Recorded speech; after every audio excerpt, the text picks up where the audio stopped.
This episode of Talk Commerce is sponsored by Shop Talk. For the first time, Talk Commerce is partnering with Shop Talk Spring 2026, and we could not be more excited. We'll be on the ground at Mandalay Bay in Las Vegas, March 24th through the 26th, recording the stories of the brands and founders shaping the future of retail and e-commerce. If you want to share your story or just want to connect in person, head over to talkcommerce.com/shop talk to learn more and book your interview. Welcome to this episode of Talk Commerce. Today I have Dan O'Toole. He is the founder of Arrive AI. Dan, go ahead, do a much more eloquent introduction for yourself. Tell us your day-to-day role and one of your passions in life. I was just going to say, Brent, the way you fumbled my name when I graduated college, they said David Stephen O'Toole, and this is my moment. I said it's Daniel Stephen O'Toole, and they go Daniel Stephen. So I got two shout outs. So thanks, Brent. Nice. Anyway. Yep. You're welcome. Hey, I'm Dan O'Toole, CEO at Arrive AI, based out of Fishers, Indiana. Proudly went public on the NASDAQ May 15th of this year, ticker symbol ARAI. Yeah, we're iterating at the intersection of autonomy and AI in the last mile space. Serial entrepreneur, 4 kids, grew up in Indiana, just living the dream, pinching myself every day. Perfect. And passions outside of that, kids or? I'm a huge risk taker. I like to gamble. I'm a car collector. Never met a car I didn't love. And that's my real passion. And I love to, enjoy my family, do things with my wife. Just life's great, man. All right, Dan. All right. So before we start, we're going to talk about autonomous delivery and drones and things like that. I'm going to tell you a joke. You just give me a rating, 8 through 13. So here we go. I went to the doctor today. He said he'd like to talk to me about my weight. I said, well, it was about 45 minutes, but the chairs are very comfortable. I'm going to give that about, let's go 10.3. Okay, I figured out the punchline with you. It's so much of a dad joke. Yes, great. Absolutely. Yeah, they're all going to be dad jokes. All right. Dan. Thanks, Brent. Go ahead, man. Yeah. All right. So you gave me a little bit about your backstory in the intro in the green room, but why don't you kind of give us the elevator pitch on Arrive AI and kind of how we got to where you're going? Yeah. It started with an idea in 2014. Drone delivery was just kind of being thought about, and the thing I was thinking about was drone delivery is great, and all that, but the notion of picking every delivery up from the ground or dropping it to the ground, to me, were non-scalable. So how do you unlock all the value that autonomous delivery promises? And the way you do that is by having a safe, secure arrive point in that ecosystem. So, just being an entrepreneur and missing out on some great patents. One thing I figured out, Brent, is when one person has an idea, 10 other people have the same idea. And if you're not first, you're last. And so, in my past, I lost if you think about the previous control button on your TV remote, I had the idea for that. And I went to patent it, and Sony beat me by a month on that. I had an idea for a medical device. I went to patent that. GM beat me by 3 months on a medical device. So when I had this, I called my patent attorney on a Friday. I said, John, I got this idea. I don't want to do a patent search. I don't want to do a provisional. I want to file a full utility patent on Monday. I'll have everything to you. All weekend long I worked. I ran in Monday, gave it to him. We filed it. And when it issued, it revealed that I had beaten Amazon by 4 days. I beat the U.S. Postal Service by 2 weeks. I beat another company by 22 days. So by losing those other patents, I gained this one. This is the biggest opportunity in the world. So thank you. Thank you, God. Right? Yeah, that's awesome. So tell us, I think people have been hearing this concept of autonomous delivery for a long time, but tell us kind of how you're making it actually happen. Yeah, the history of the company, I financed it for the first 6.5 years out of my own pocket. Then we did 3 successive crowdfunding rounds. We raised about $15 million over the last 4 years. And then we made it to the public market on the NASDAQ this year. And that having that funding has given us the impetus to really accelerate. So since May of this year, we went from 6 W-2 employees to around 50. We moved to a new location. We secured a $40 million capitalization for the company, and we're just on hyperspeed.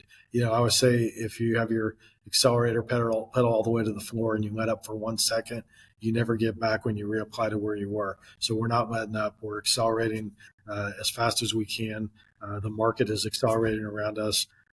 Drones, unmanned vehicles, robots, all these things are accelerating and being showcased in different opportunities throughout the country, throughout the world, and we're right aligned with that. So I don't think the timing could be better. I think the market is being conditioned for autonomy.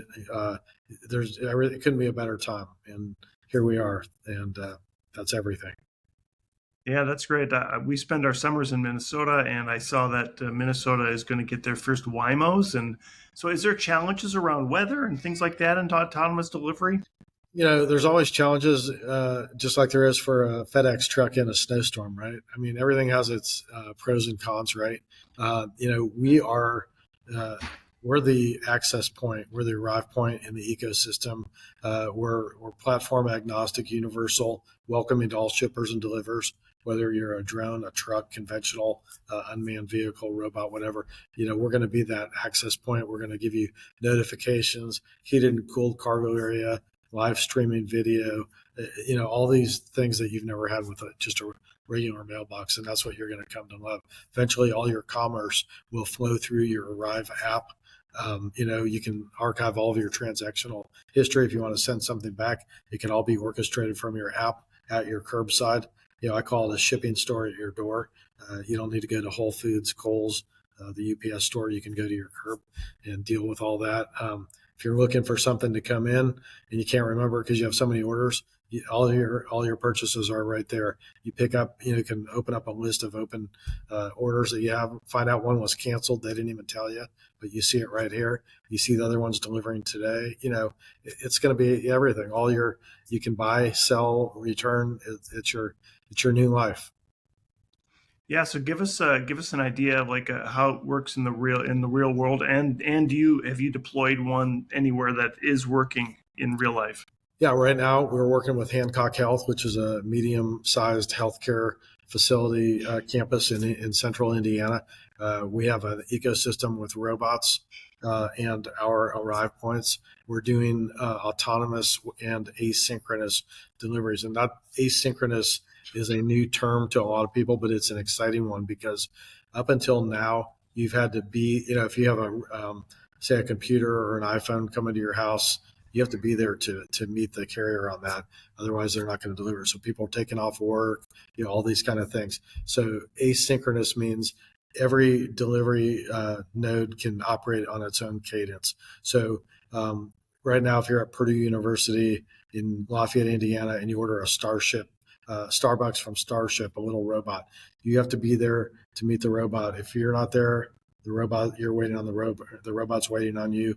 If the robot's there and you're not, it's waiting on you. With Arrive, we free flow everything. A drone can drop something off. You can get a notification. You can dispatch a robot to pick it up, and you can be wherever that robot's going to bring it to you. Everything happens on its own cadence, its own flow, and nothing's being held up. Yeah, on a lighter side, we have had a guest who had he called it the poop copter, and he built a drone that goes around your backyard, and through AI and visualization, it finds your dog's deposits and then deposits them in another spot. It sounds like you've gone one step further. And are you also planning on doing something like the poop copter?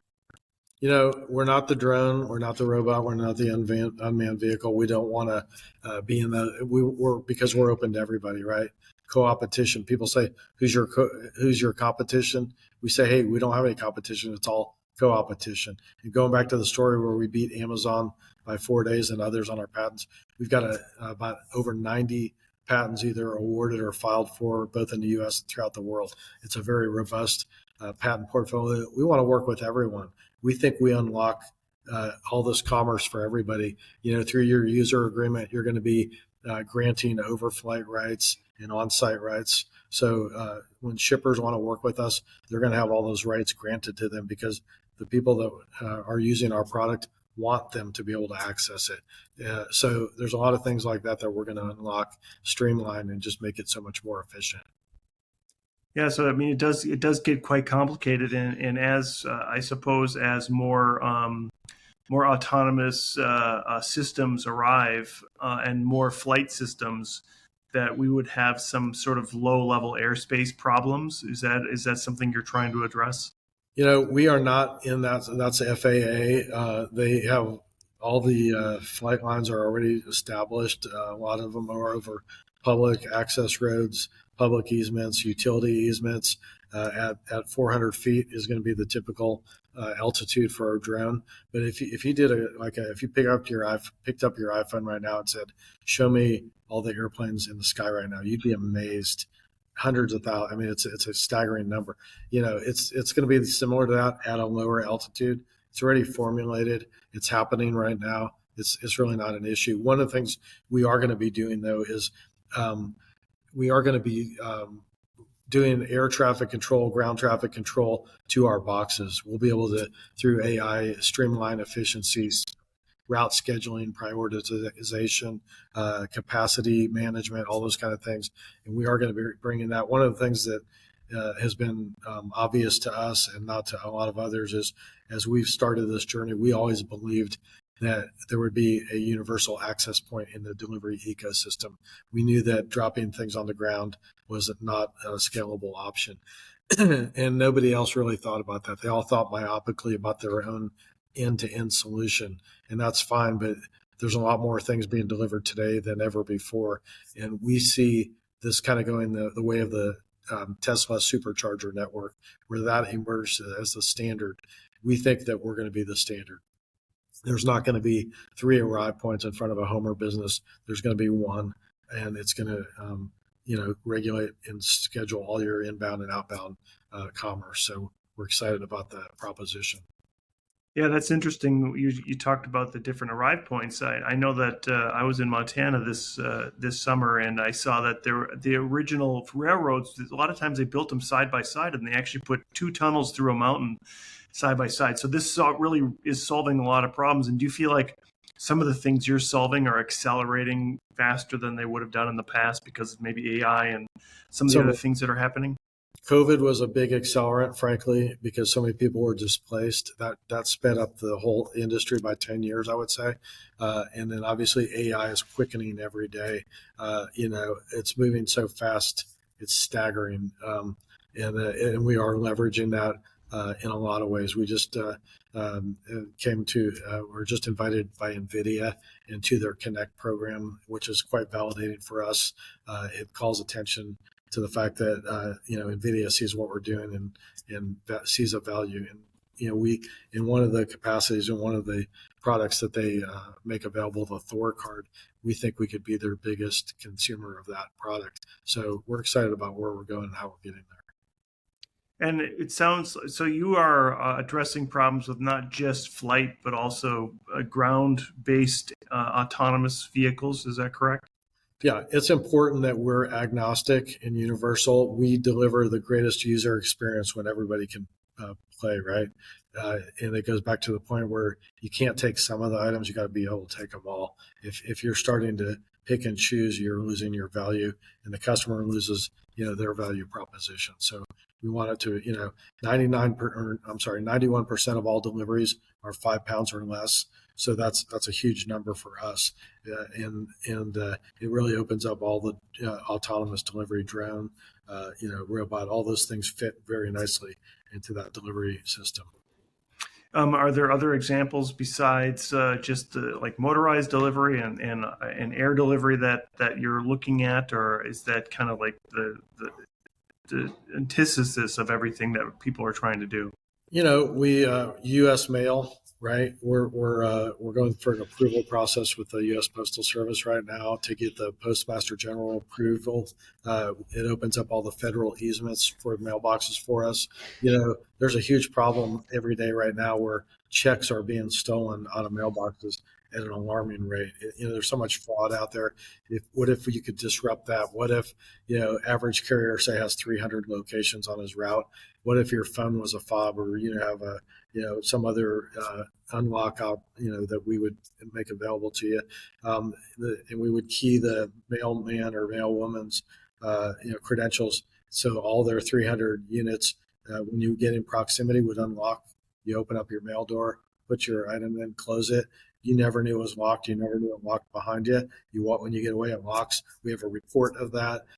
If the mailman were terminated or something midday, we could turn off his credentials, lock him out. But that's a big disruption to the fraud that we're seeing out there. So things like that we're envisioning. Funny thing is when you're the gateway to every home and business throughout the world with great connectivity, doing what we're doing, the use cases are far and wide, and the majority of the things that we're going to ultimately do have yet to be thought of. There's things like micro weather, traffic counting, pothole identification, real-time traffic control, dead animals on the road. They can be dispatched to municipalities, tagging and tracking items if your car gets stolen, facial recognition for people and pets, shot spotter to determine the epicenter of a gunshot. We have an emergency light feature. If you have an emergency at your home, you pull up your Arrive app, you hit the 911 icon. It says police, fire, ambulance. You pick the service you need. Say you pick ambulance. You hit that. It sends an automated dispatch to the ambulance dispatcher. At the same moment, your Arrive point starts strobing red and white lights to denote ambulance. If it's a fire, it's red. If it's police, it's blue and red. So first responders immediately can find you. Maybe your neighbor finds you and you're in distress, and they get there before first responders and save your life. Time is life, right? And these are things that we're thinking about and how we can give the highest perceived value to what we're doing, so everybody can have a better quality of life. That's interesting. So are you addressing people that live in large apartment buildings and things like that as well? We have a configuration on our roadmap for virtually everyone, whether it's somebody on a high rise in New York on a 35th floor. It could be a multifamily. It could be a residential or commercial use. We even have a portable unit envisioned for, it could be on a tank in a military battlefield, RV, camper, boat. It could be a commercial van where you have two painters at your house painting today, right? They run out of roller covers. What do they do right now? They both jump in the truck and leave for a couple hours on your time. What if you could seamlessly order a sleeve of roller covers from Sherwin-Williams, keep working, you get a chime, you go out to your Arrive point on your truck and grab the item, keep working. That's productivity. That's value for the user, the customer, all those kind of things. Yeah, and I guess that does. If you're a commercial person in a truck, it does open up the possibility that you don't have a fixed location, that a drone could come out to wherever you're at and help and deliver the goods or services that you need, right? Right. We've commissioned an environmental study about our product specifically. And we know that for every 1% of deliveries made to an Arrive point, we take 3,000 trucks off the road in the U.S. So it's a big impact. And then you've got all these byproducts of that impact. Reduced traffic means less pollution, less wear and tear on the roads, less accidents, less deaths, lower insurance rates. It just goes on and on. These are all the quality of life issues that we're going to deliver. I always say better, faster, fresher, cheaper, greener, and safer. Those are all elements that are going to be delivered through what we're doing. So we're really excited about that.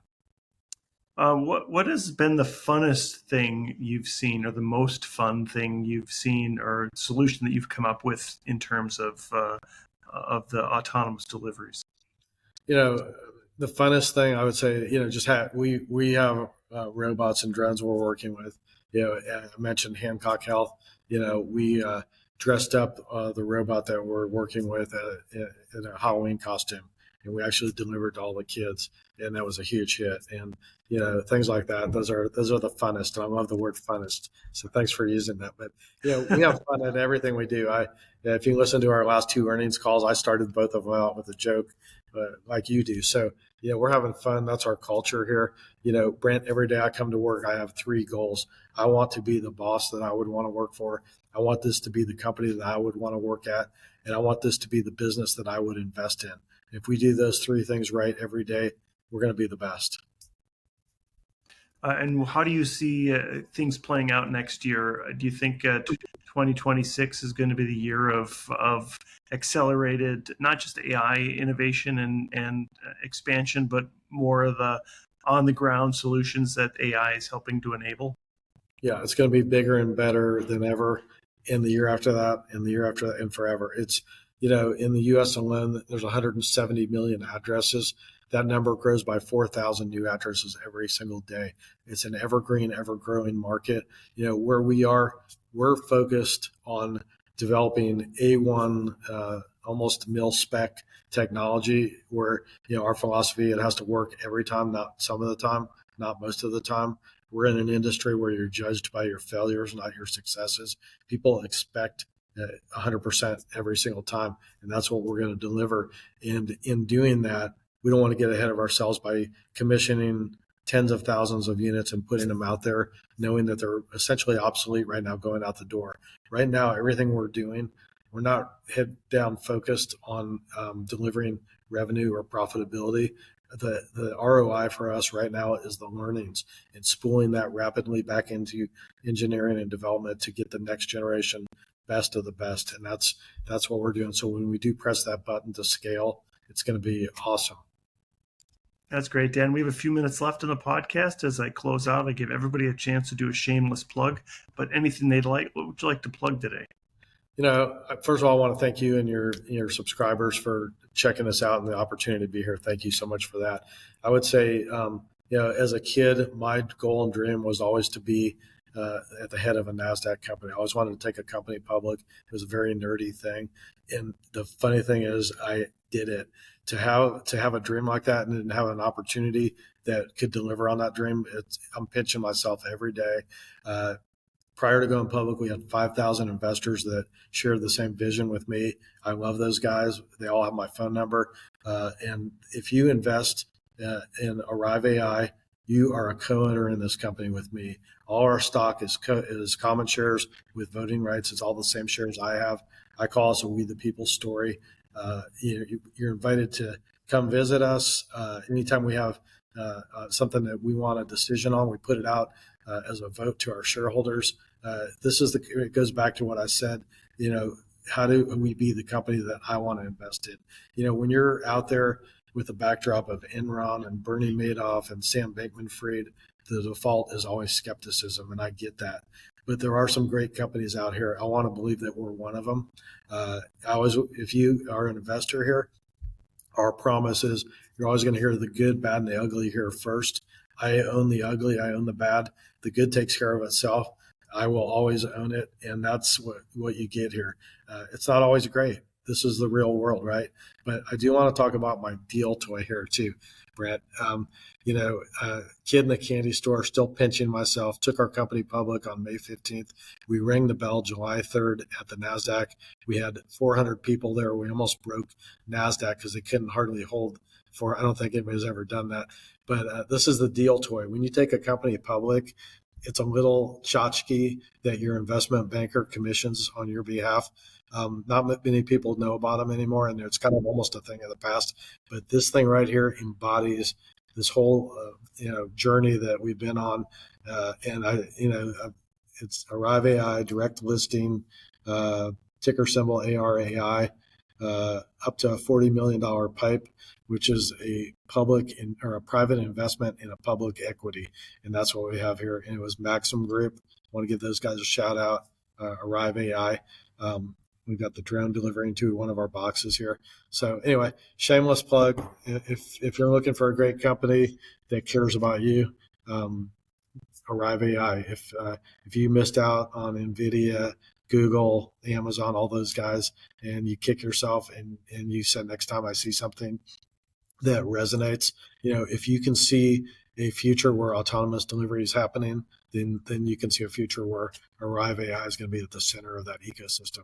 So that's it. I'm going to stop there. Brent, you're awesome. Thank you, guys.